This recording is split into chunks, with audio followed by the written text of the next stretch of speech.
Assalamualaikum warahmatullahi wabarakatuh. Apa kabar Bapak Ibu, saudara-saudaraku sekalian? Jumpa lagi bersama saya Heri Wicaksono SHMH di channel Solusi Hukumnya HWA. Saya ucapkan banyak-banyak terima kasih bahwasanya beberapa minggu channel ini barusan tayang, tetapi respon penonton atau pemirsa di setiap video yang saya tayangkan mendapat respon yang cukup baik. Hal ini tentunya menjadi semangat saya atau memotivasi saya untuk selalu menyajikan video-video tentang edukasi mengenai pemahaman hukum yang sering terjadi di masyarakat pada umumnya. Nah, Bapak, Ibu, saudara-saudaraku sekalian, pada kesempatan hari ini saya kembali dengan membawa pengetahuan hukum berdasarkan perkara yang ditanyakan oleh penanya-penanya yang ada di kolom bantuan hukum yang saya kelola setiap harinya. Nah, salah satu penanya saya pada sore hari ini akan saya bahas pada video kali ini. Baik, langsung saja Bapak Ibu, saya akan membacakan apa persoalan hukum yang dialami oleh si penanya berikut ini. Assalamualaikum warahmatullahi wabarakatuh. Saya laki-laki 42 tahun. Saya izin bertanya. Saya memiliki persoalan hukum, Pak. Saya setahun lalu membeli mobil pick up bak terbuka melalui sebuah perusahaan pembiayaan. Nah, selama ini pembayaran saya lancar-lancar saja. Unit kendaraan ini sehari-hari saya gunakan untuk usaha charter angkutan barang. Pada bulan Juli kemarin ada teman sesama usaha charter menyewa mobil saya. Tetapi sampai bulan ini mobil saya belum dikembalikan. Nah, bulan Agustus saya tanyakan ke teman yang sewa. Ternyata mobil tersebut disewa orang lain lagi dan tidak diketahui kemana sekarang si penyewa tersebut. Saya meminta pertanggungjawaban kepada teman saya itu untuk membayar cicilan yang saya tanggung. Akan tetapi sampai saat ini belum dibayar dan angsuran pembayaran saya ke perusahaan pembiayaan macet dari bulan Agustus sampai sekarang. Sudah 3 kali saya menerima surat teguran. Dan ada petugas perusahaan tersebut mendatangi saya dan menyampaikan apabila saya tidak membayar unit akan diambil dan jika unit tidak ada maka saya akan dilaporkan ke pihak yang berwajib. Nah, apakah kejadian yang saya alami ini ada ancaman pidananya ya Pak? Mohon penjelasannya ya Pak. Terima kasih sebelumnya. Nah, demikian Bapak Ibu, saudara-saudaraku, pemirsa channel Solusi Hukumnya HWA. Apa yang dialami oleh penanya ini mungkin banyak sekali terjadi di masyarakat ya.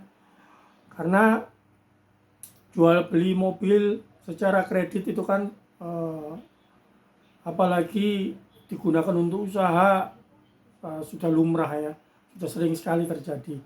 Nah, kejadian-kejadian yang sedemikian ini akhir-akhir ini marak dan banyak terjadi. Karena apa? Karena banyak sekali mobil-mobil yang dibeli, disewakan dan pada akhirnya berujung pada digadaikan oleh si penyewa-penyewa tersebut. Nah, berikut ini saya akan mengulas dari apa yang ditanyakan oleh saudara penanya, yaitu apakah kejadian yang saya alami ini ada ancaman pidananya ya Pak? Baik, saya jawab langsung ya Bapak Ibu dan saudara-saudara sekalian. Biasanya untuk jual beli mobil, baik unit baru dari dealer ataupun unit kendaraan second, biasanya jika dilakukan secara kredit itu dibarengi dengan perjanjian-perjanjian, yaitu antara lain perjanjian antara kreditur dan debitur ya, atau perjanjian hutang piutang antara si konsumen pembeli dan si perusahaan yang memberikan pembiayaan untuk pengajuan kredit. Nah, pada umumnya perjanjian antara kreditur dan debitur ini disertai juga yang namanya dengan perjanjian fidusia. Nah, apakah perjanjian fidusia itu? Itulah yang harus Bapak, Ibu, dan saudara-saudaraku pahami terlebih dahulu, supaya tidak timbul persoalan hukum di kemudian hari.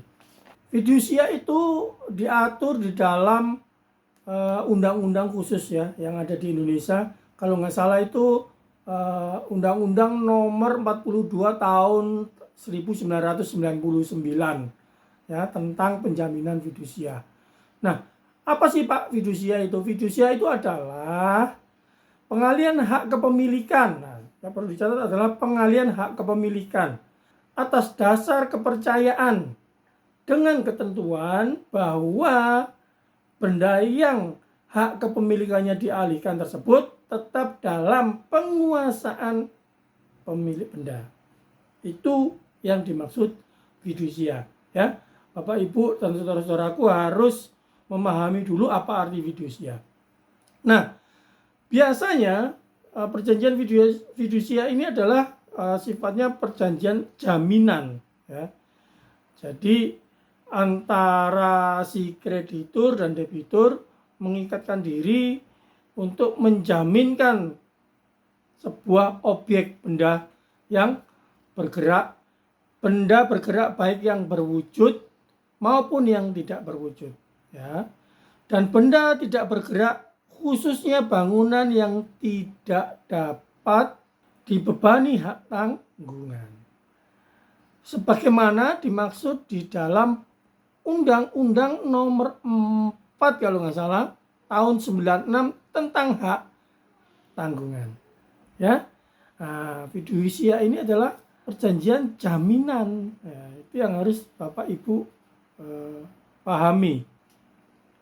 Pemberi fidusia ini adalah orang perseorangan atau korporasi pemilik benda ya, makanya ketika kita mengajukan kredit mobil itu kan BPKB dan STNK atas nama kita ya, atas nama pemilik. Nah, jika kita mengajukan kredit ke perusahaan pembiayaan, maka kitalah yang disebut pemberi fidusia ya.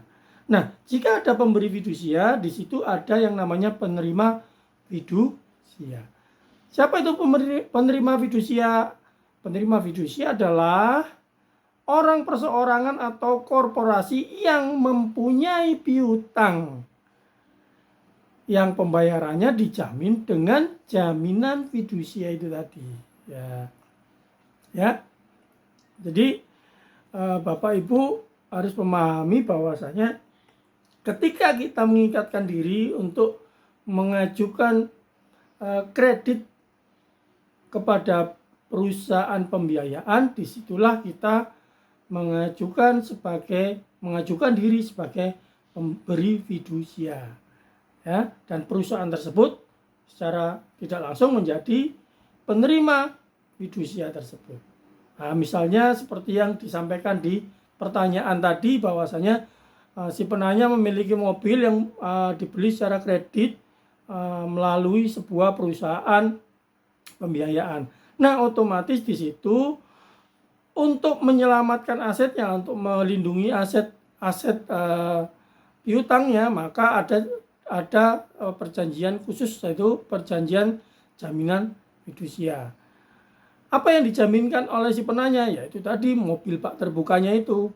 Surat-suratnya memang betul pemiliknya adalah si penanya, akan tetapi karena ketika dia mengajukan kredit itu tadi, maka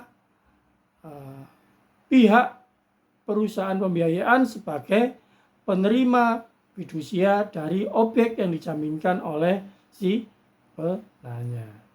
Nah, sampai di sini saya harap Bapak, Ibu bisa memahami, berarti walaupun itu kendaraan atas nama kita ya, dan kemudian dijaminkan, maka uh, ada perjanjian-perjanjian yang di dalamnya itu mengatur tentang mengenai bagaimana objek tersebut, ya kan?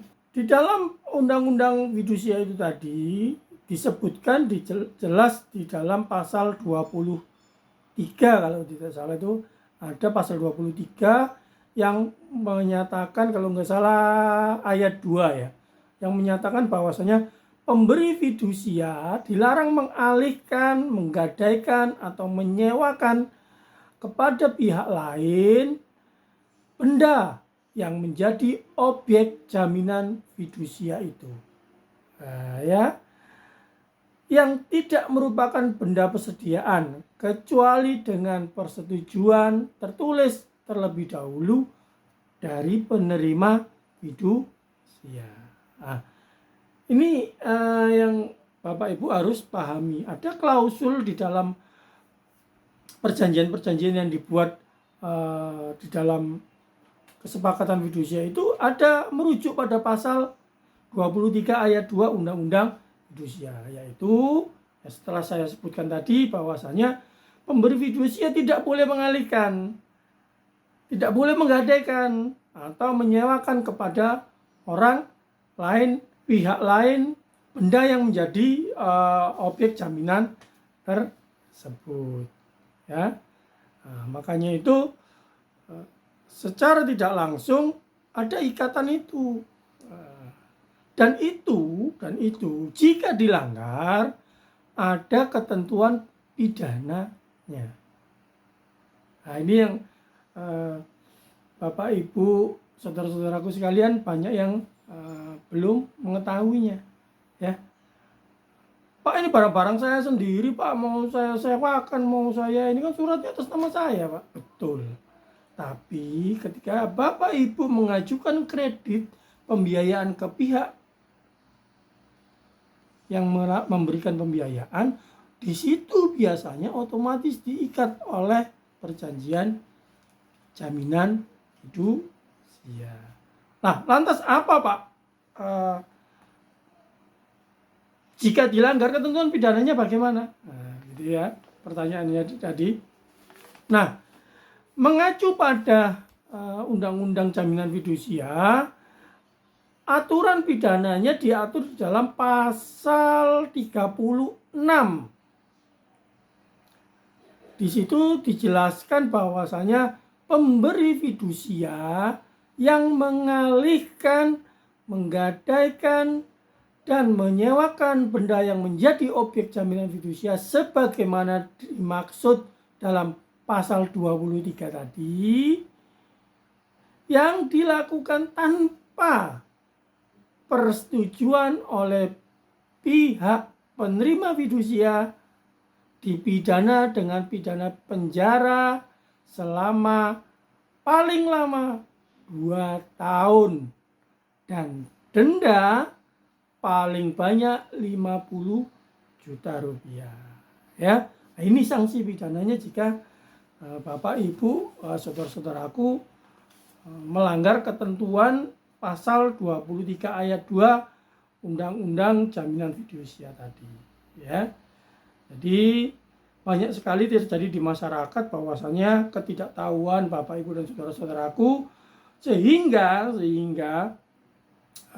mobil yang dibeli secara kredit diikut sertakan ke usaha rental. Nah, kemudian hari mobil yang dirental itu digadaikan lah oleh penyewanya, maka tanggung jawab fidusia itu tetap melekat pada siapa yang bertanda tangan di perjanjian jaminan fidusia itu. Kan otomatis namanya yang mengajukan kredit itu tadi, biasanya seperti itu. Nah, Bapak Ibu saudara-saudara sekalian, disinilah seringnya terjadi